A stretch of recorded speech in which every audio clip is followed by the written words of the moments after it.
So the other day I was reading this paper on consciousness, and the writer talked about a wasp. Now I'm not referring to consciousness here the way he was, but I think there's something very interesting about this study that he referenced in his paper. He was talking about wasps, and wasps, if you break their legs or you break a wing on a wasp, the wasp will keep functioning. It will keep attempting to move forward with its tasks in life. Okay, so I'm giving wasps a little bit more of an intentionality than they probably have. But a wasp is programmed to do a certain thing, and it breaks its leg or something happens. It doesn't notice it. It just keeps attempting to function. Now, in this paper, the author was talking about the fact that the wasp doesn't have enough brain power, so to speak. That's one way to put it, of paying attention to the wound. It just keeps it's programmed to do something, and it ignores. Maybe it's in pain, maybe it's not even conscious of the broken leg. It just keeps functioning, keeps going forward. Now, what I study and what I'm interested in is the phenomenon which I've labeled rares. Rares are people who excel emotionally, spiritually, physically, financially. They're the artistically, creatively. They're the people who Abraham Maslow wrote about. They're the type of the self-actualized is one of the words that you hear used very frequently with them. They sort of live life. They max out life. They're geniuses.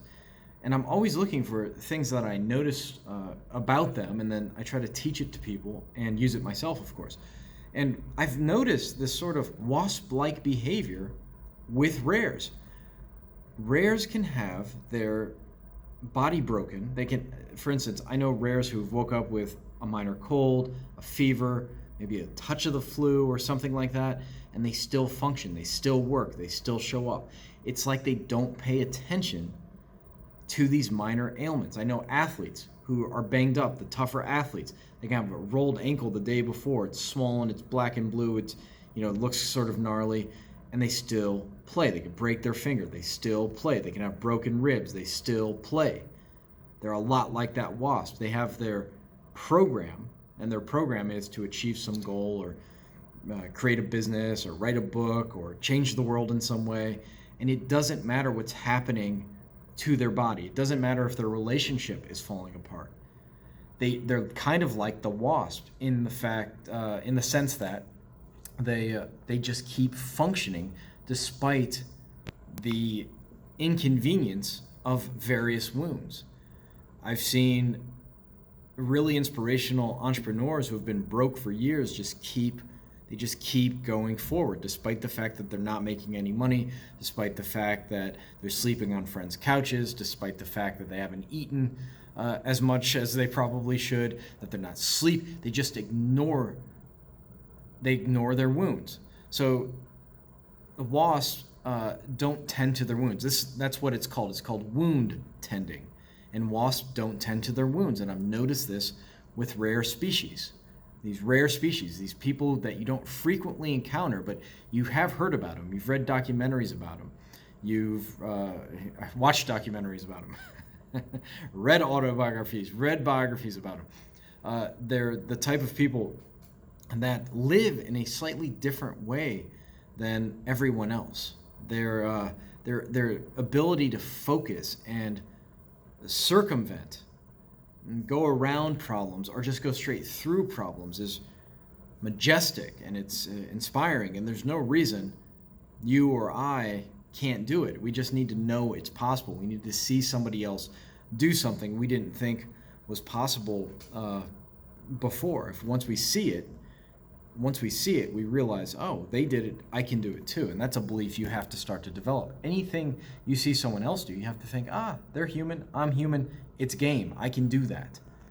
You have to let go of all conceptions of limitations and instead have a conception of yourself as someone smart enough, quick enough, hardworking enough, tough enough to achieve whatever it is someone else has achieved. Bold enough, that's important. You have to be very bold to have success. So anyways, try not tending to your wounds too much. Try not to pay attention to them and don't take it too far. You know, if your arm's blown off, you probably want to go to a doctor or something, you know. But to the extent that it's healthy, and I have nuance about this and finesse about this, to the extent that it's healthy, start to ignore these little nagging things that keep most people in bed. You know, you wake up, you don't feel good, you want to call out. Rares don't do that. They still go. I know some mountain climbers, and they were telling me one day, they said, I woke up with a little bit of a stomach bug, and I really didn't feel great, but I knew something. There was the magic of climbing, and once I started climbing the mountain, I would feel better. It would go away once I just focused on climbing the mountain. When he didn't tend to his wound, tend to his ailment, that it would heal itself. So that's something that also happens, and it tends to happen quicker.